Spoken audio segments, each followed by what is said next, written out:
Pour ceux qui reviennent d'un séjour sur la planète Mars, Beyrouth a été rasée par une explosion vraisemblablement causée par une cargaison de 2750 tonnes de nitrate d'ammonium. C'est un produit chimique qui appartient à la catégorie que les chimistes appellent les produits chimiques qui peuvent péter. Et au fil des jours, on a découvert que ces 2750 tonnes de machins pétables étaient stockées dans un hangar depuis 6 ans.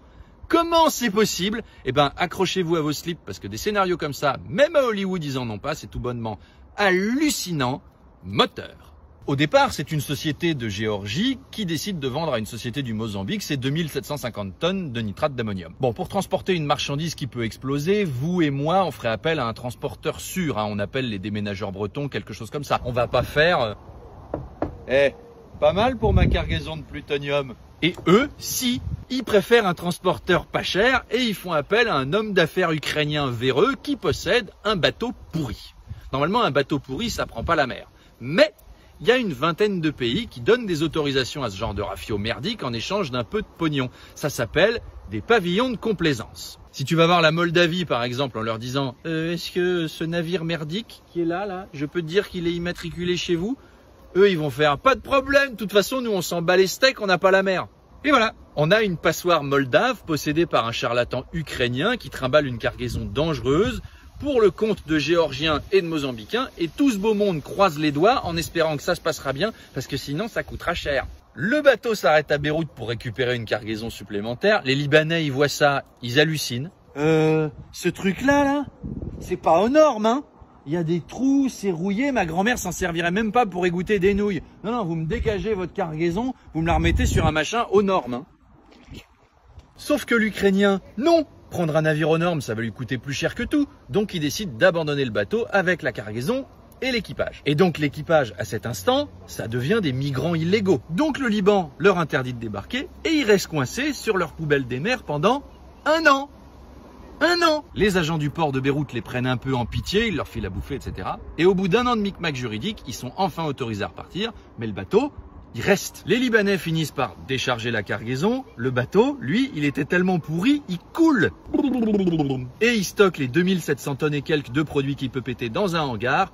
Personne veut s'en occuper. Et au bout d'un moment, forcément, boum. Et voilà pourquoi Beyrouth, qui est quand même la capitale d'un État souverain, a été rasée. Voilà pourquoi 300 000 habitants sur 363 000 se retrouvent sans abri. Parce que dès qu'il s'agit de faire un petit peu de pognon supplémentaire, tout le monde ferme les yeux. Parce que personne ne s'est attaqué vraiment au problème des pavillons de complaisance, alors que depuis 50 ans, on les retrouve à chaque marée noire. Et je caricature même pas. En ce moment, il y a une marée noire au large de l'île Maurice, et le navire... Oh!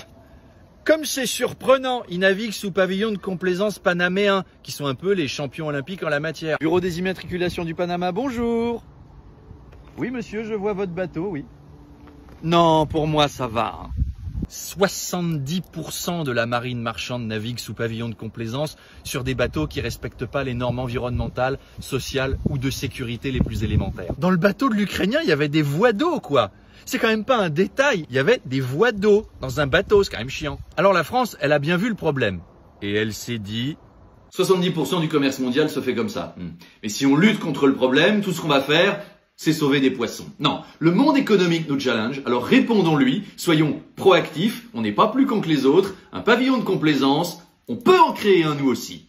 Il existe, il s'appelle le pavillon Kerguelen et il permet entre autres de voyager avec un équipage de marins payés au salaire de leur pays d'origine. Traduction, tu peux équiper un navire français avec 65% de marins éthiopiens par exemple, payés 3 centimes la journée et à qui on a certainement donné une formation en sécurité optimale. Toutes ces conneries jusqu'à présent, ça avait surtout provoqué de la pollution, des marées noires, ce qui était déjà insupportable, hein, ça a ravagé des littoraux entiers.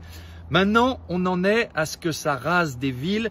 Est-ce qu'on pourrait demander au gouvernement du monde entier, et à tout du moins au nôtre, hein, d'arrêter de collaborer à ce genre de magouille? Parce que on en demande peut-être beaucoup, alors là je ne sais pas. Mais quand même, on aimerait éviter qu'un bateau moldave sous pavillon panaméen chargé d'un stock de déchets nucléaires chinois avec des marins somaliens vraisemblablement traités comme des esclaves aille se faire péter dans le port du Havre ou de Marseille. Merci. Allez, ciao!